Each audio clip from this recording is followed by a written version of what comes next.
isipokuwa amezaliwa mara ya pili. Bwana asifiwe. Na si kwa matendo mazuri, na si kwa kupeana pesa ama kufanyia watu mambo mazuri. Unaweza nunua kiwanja ya kanisa, unaweza saidia maskini, unaweza saidia hata orphanages, unaweza fanya mambo mengi, lakini kama utasaliwa mara ya pili utaenda jehanamu. Jehanamu. Kusaliwa mara ya pili ndio kitu cha maana. Haleluya. Roho itendayo dhambi itakufa.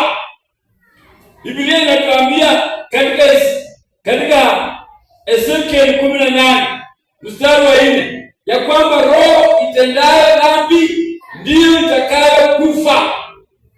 Haleluya. Haya, kwa maana mshahara wa dhambi ni mauti. Warumi 6 mstari wa 25.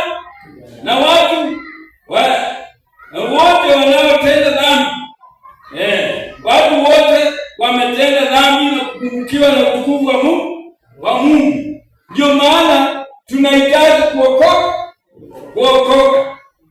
Tumetenda dhambi watu wote, na tunahitaji tu Mungu atusamehe.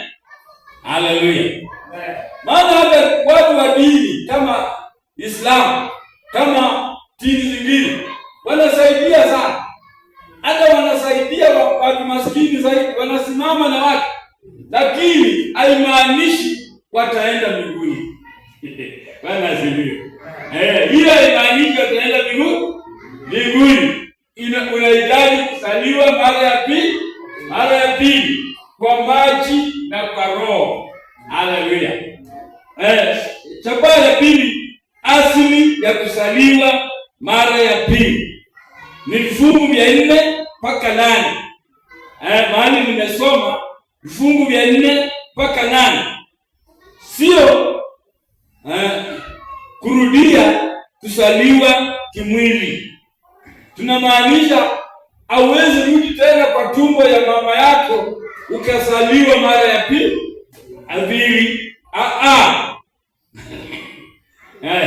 Bwana asifiwe sana. Unajua Nikodemo alikuwa amechanganyikiwa. Alipokuwa ameendea Yesu usiku, akataka kujua. Kwanza anamsifu, anamwambia hakuna mtu ambaye anaweza tenda matendo haya unayotenda isipokuwa ametoka kwa Mungu.